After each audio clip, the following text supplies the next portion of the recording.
Suhu bumi trennya semakin meningkat. Berdasarkan data satelit, ternyata suhu bumi itu meningkat secara signifikan. Dan 90% dari panas bumi di atmosfer itu diserap oleh permukaan laut.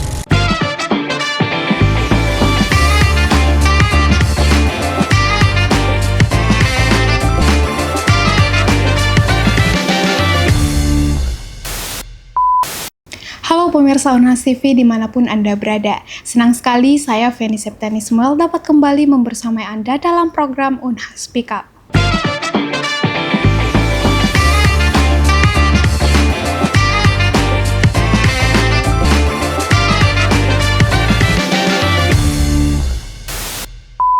Pemirsa, suhu rata-rata di bumi terus mengalami peningkatan, bahkan dalam beberapa dekade terakhir. Bahkan laju peningkatannya itu semakin cepat dibandingkan beberapa periode sebelumnya.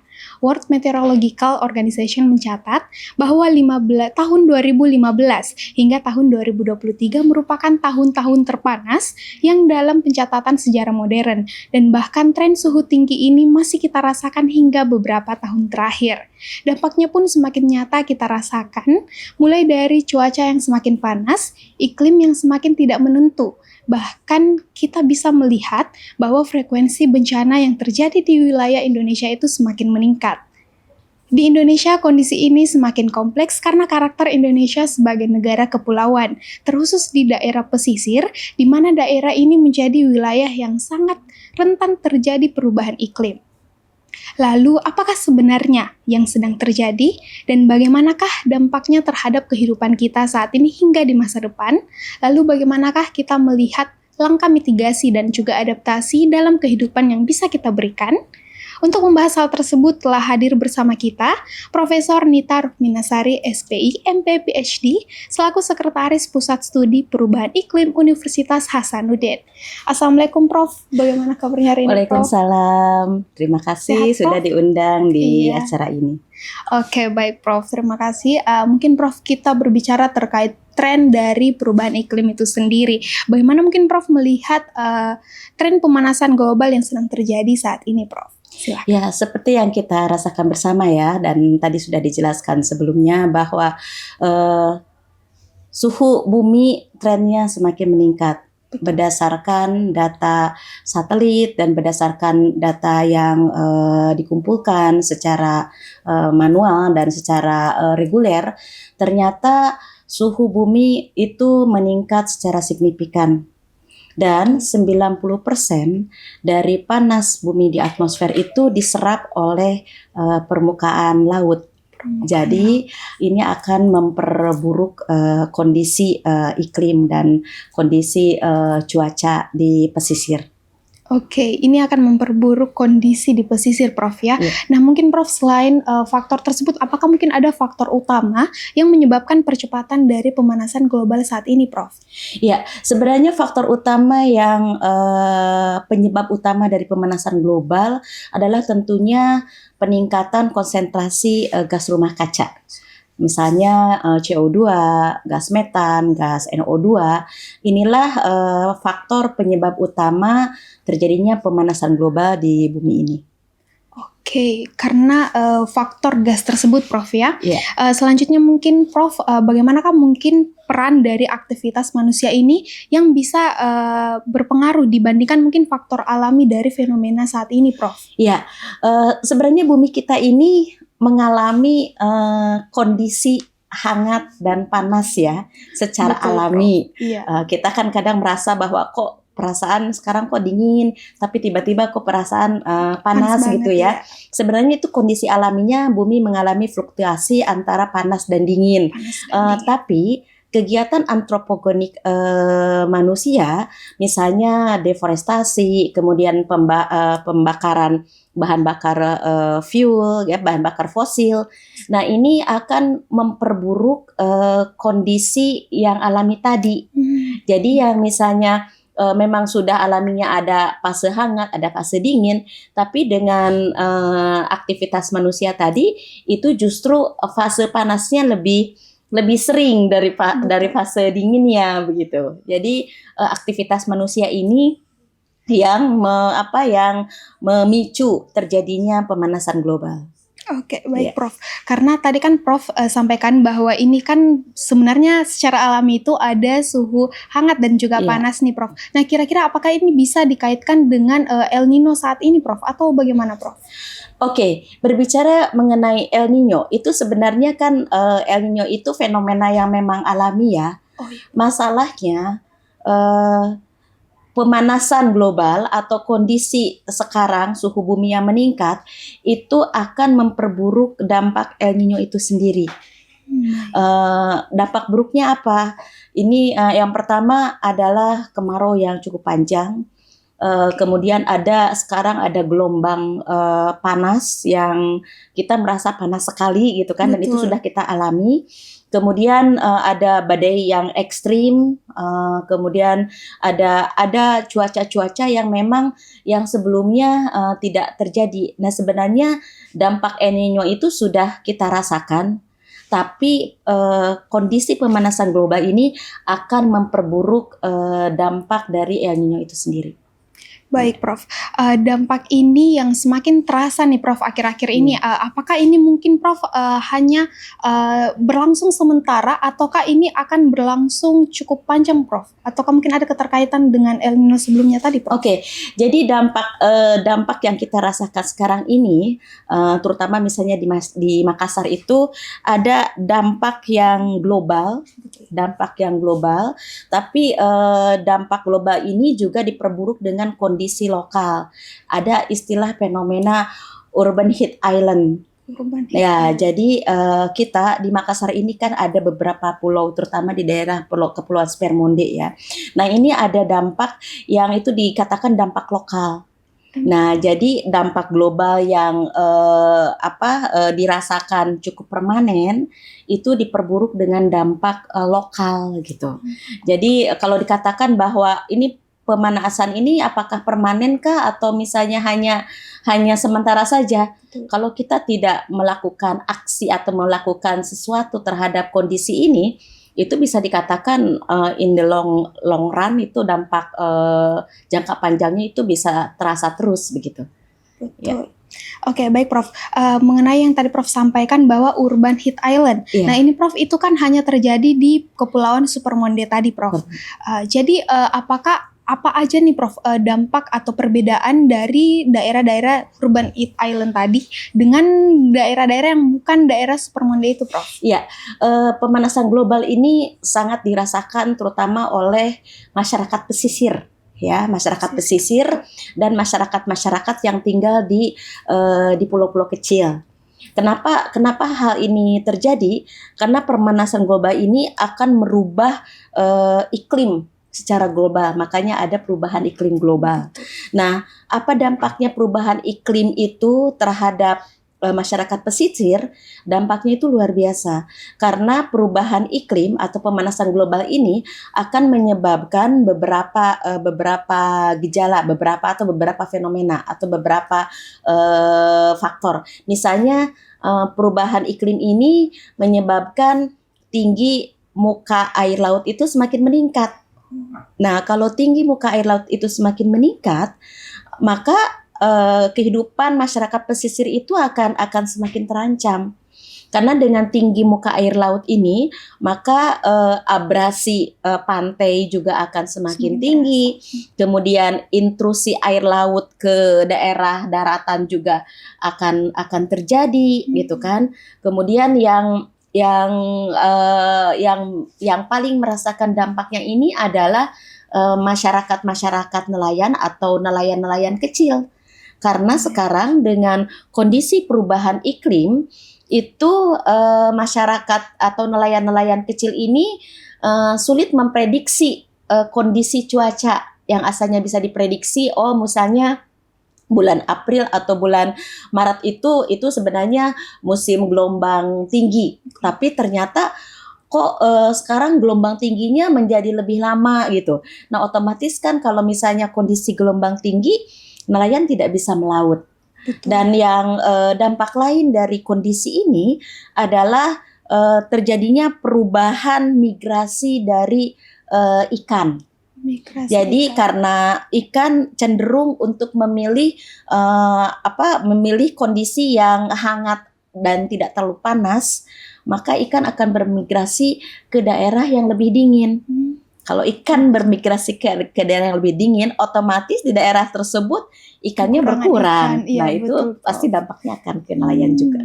Oke, jadi itu mungkin secara besar, secara garis besar mungkin itu dampaknya ke masyarakat di daerah Iya. pesisir ya, Prof. Iya. Selanjutnya nih, Prof, bagaimanakah untuk masyarakat di sektor pertanian nih, Prof? Apa aja yang bisa terdampak dari sektor tersebut terhadap perubahan suhu ini, Prof? Oke, nah di sektor pertanian juga tidak kalah besar dampaknya ini, perubahan suhu ini.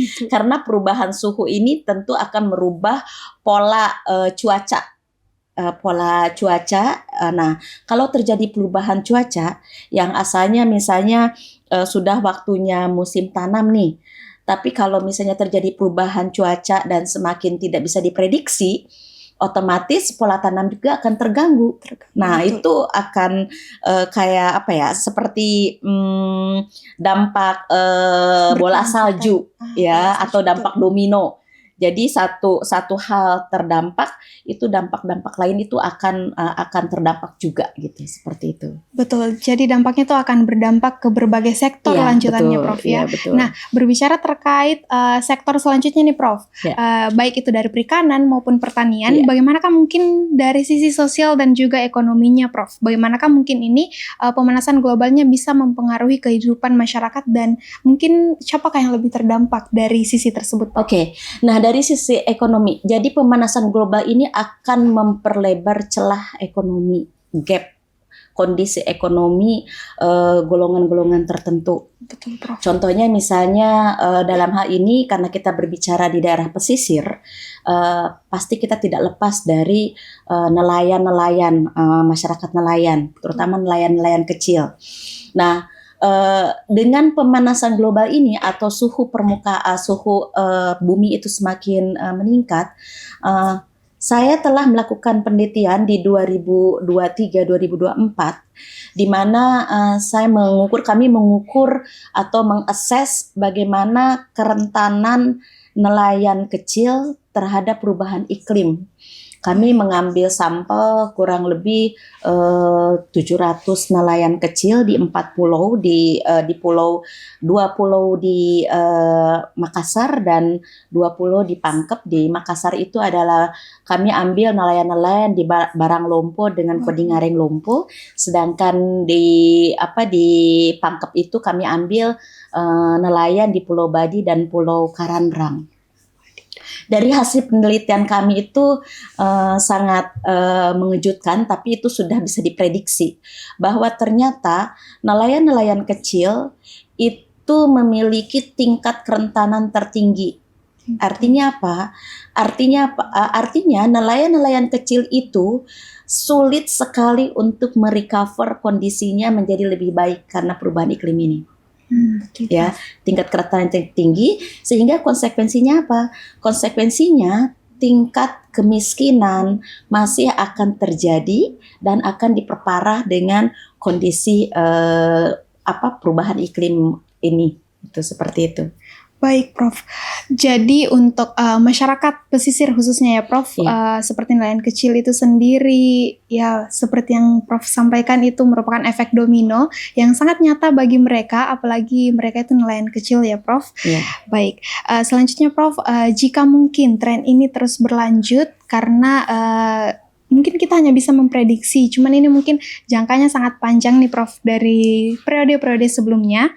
Bagaimanakah mungkin proyeksi kondisi lingkungan dan juga potensi bencana ke depannya, Prof? Ya. Jadi kondisi ini kalau kita kondisi ini tidak dimitigasi, maka ini akan memperparah baik dari aspek lingkungan maupun dari aspek sosial ekonomi masyarakat gitu ya. Betul. Jadi kita harus segera bertindak, kita harus segera melakukan sesuatu, jangan diam saja.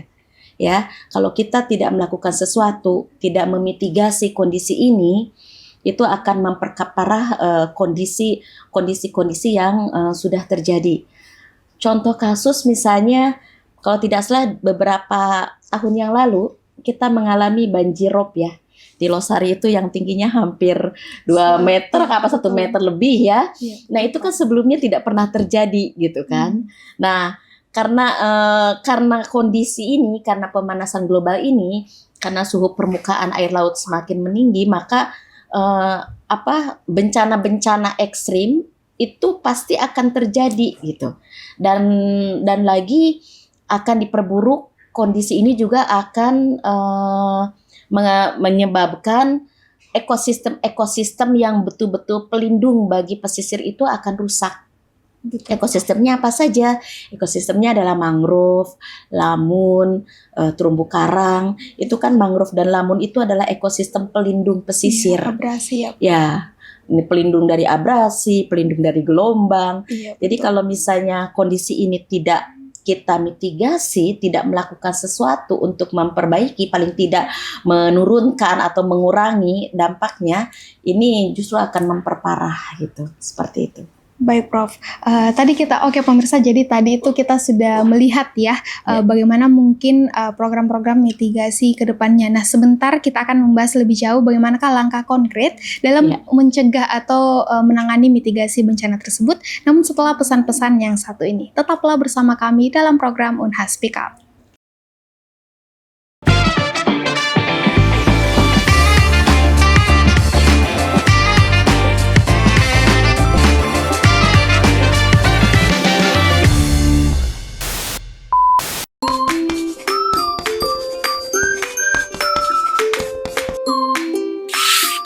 Tahu nggak sih, panduan makanan sehat yang kita kenal sejak kecil, kini sudah diganti. Dulu, 4 sehat, 5 sempurna, fokus pada 5 kelompok makanan, dan menjadikan susu sebagai pelengkap kesempurnaan. Dan sekarang, sesuai perkembangan ilmu gizi dan perubahan gaya hidup, hadirlah konsep piring makanku. Beragam jenis makanan, bergizi lengkap, seimbang porsinya, dan pastikan makanan aman dan bersih. Panduan porsi yang seimbang serta menekankan pentingnya hidrasi dengan air putih. Gak cuma kenyang, tapi bergizi seimbang.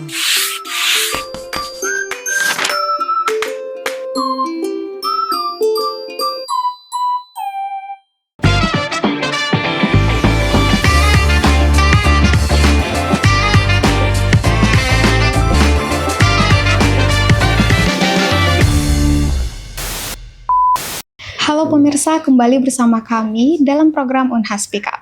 Nah, saat ini pemirsa, kita sudah membahas lebih jauh terkait bagaimanakah mungkin dampak-dampak dari perubahan iklim saat ini. Nah, saat ini kita akan membahas kembali dengan Prof. Nita, program-program atau langkah mitigasi bagaimanakah yang bisa kita lakukan untuk mencegah dampak-dampak tersebut. Oke. Silakan Prof. Ya, nah untuk memitigasi kondisi ini, yang sangat praktis dapat kita lakukan adalah mengurangi konsentrasi gas rumah kaca. Salah satunya adalah karbon dioksida. Nah, karbon dioksida ini kan dihasilkan di keseharian kita, ya.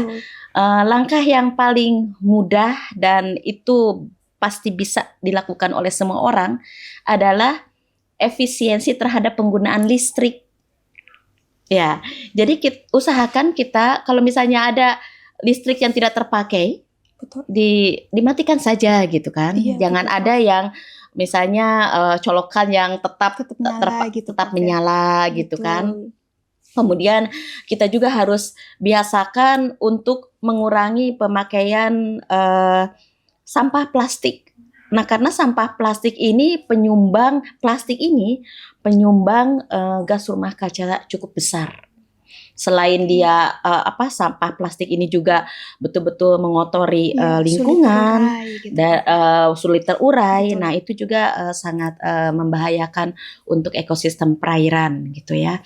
Kemudian langkah lain yang bisa kita mitigasi, kita bisa memulai untuk mencari alternatif energi terbarukan. Kalau misalnya ini sekarang Unhas sudah luar biasa ya, ada sepeda listrik iya, gitu betul ya. sekali, Prof. Kalau misalnya kita bisa gunakan sepeda listrik, kenapa tidak kita gunakan Betul. saja sepeda sepeda-sepeda atau Ramah mobil yang lingkungan. memang lebih eco-friendly gitu, Betul. untuk mengurangi konsentrasi gas rumah kaca itu sendiri. Karena kan seperti yang dijelaskan semula, konsentrasi gas rumah kaca inilah penyebab utama terjadinya pemanasan global. Jadi mitigasinya bagaimana kita bisa mengurangi emisi gas rumah kaca di kehidupan sehari-hari kita. Betul, Prof. Iya. Oke, baik, Prof. Selanjutnya itu Prof terkait tadi kan udah Prof mention nih terkait apa-apa mungkin langkah konkret yang bisa kita lakukan. Iya. Nah, selanjutnya nih Prof, bagaimanakah mungkin langkah adaptasi yang bisa kita berikan? Karena kita tahu saat ini memang perubahan suhu ini sudah terjadi. Iya. Iya, silakan Oke. Prof. Oke. Nah, untuk langkah-langkah adaptasi mungkin misalnya kita karena kan manusia itu adalah manusia yang makhluk yang sangat adaptable, yang Iya. mudah sekali beradaptasi ya. Betul. Nah, untuk langkah adaptasi ini khususnya untuk daerah pesisir, misalnya untuk nelayan-nelayan kecil, bisa menggunakan untuk beradaptasi dengan kondisi ini. Mungkin nelayan-nelayan kecil itu bisa mulai menggunakan peralatan-peralatan yang lebih ramah lingkungan, baik itu peralatan tangkap maupun misalnya motor Bajak sawah perahu gitu. motornya itu bisa menggunakan solar cell yang Lebih yang ramah lingkungan. yang sederhana Betul. gitu kan. Kemudian misalnya untuk pembudidaya rumput laut misalnya atau pembudidaya di pesisir itu bisa mulai menggunakan spesies-spesies yang memang toleran atau tahan terhadap suhu yang relatif lebih tinggi seperti itu. Untuk Baik. adaptasinya seperti itu. Ya. Adaptasi. Mungkin Prof itu kan dari segi laut ya Prof, Iya. atau perikanan. Nah mungkin Prof, mungkin di saat ini di tengah urbanisme ini Prof, kira-kira apakah ada mungkin langkah-langkah adaptasi yang bisa kita berikan Prof? Langkah adaptasi di perkotaan ya. Betul Di Prof. perkotaan. Nah, untuk langkah adaptasi di perkotaan mungkin bisa kita mulai membangun rumah-rumah yang memang lebih ramah lingkungan, Betul. yang tidak membutuhkan pendingin misalnya, kemudian yang tidak membutuhkan terlalu banyak listrik. Nah, dari segi infrastruktur itu bisa dilakukan gitu kan. Betul. Karena kan saat ini rumah-rumah yang ada itu mungkin kurang ramah lingkungan karena membutuhkan AC, terus membutuhkan listrik yang banyak. Nah, sekarang mungkin kita bisa mulai mencoba untuk membuat atau melakukan hal-hal yang kecil tapi betul-betul Bisa berdampak. ramah lingkungan. Betul. Seperti itu. Ya. Oke, baik Prof. Mungkin Prof, secara umum nih Prof, mungkin langkah apa yang bisa kita lakukan agar tidak terlalu memperparah dari pemanasan global yang saat ini sudah terjadi Prof? Oke. Nah, untuk tidak memperparah pemanasan global, yang pertama efisien dalam penggunaan energi, dalam penggunaan listrik. Betul. Yang kedua, kurangi penggunaan plastik. Ya, itu. Yang ketiga, usahakan tidak terlalu tergantung kepada gadget-gadget atau hal-hal lain yang tidak perlu gitu ya. Jadi usahakan kita menggunakan gadget itu yang betul-betul untuk kebutuhan. Kalau untuk yang lain-lainnya usahakan kita nggak usah gunakan gitu. Betul. Karena itulah salah satu kontribusi yang bisa kita lakukan, walaupun kontribusinya kecil, tapi dari hal yang kecil itu bisa berdampak besar kepada lingkungan. Betul, jadi dari perubahan kecil dalam diri sendiri itu, dan jika dilakukan sama-sama dengan seluruh orang itu pasti dampaknya akan sangat besar sekali pemirsa ya. Oke, baik Prof. Mungkin selanjutnya itu Prof, kita bisa membahas nih Prof terkait riset yang sedang ataupun telah dilakukan nih oleh Pusat Studi Perubahan Iklim Unhas, dan mungkin bagaimanakah perannya dalam menjawab tantangan dari perubahan iklim saat ini Prof? Iya, oke, Pusat Studi Perubahan Iklim Unhas kami sudah banyak melakukan penelitian-penelitian yang berhubungan dengan assessment potensi penyerapan karbon di beberapa ekosistem, misalnya di ekosistem lamun, di ekosistem mangrove. Kami sudah aktif sejak beberapa tahun yang lalu untuk mengakses bagaimana ekosistem tersebut kemampuannya dalam menyerap karbon, ya, karena ekosistem tersebut sangat membantu, sangat berperan dalam penurunan konsentrasi gas rumah kaca.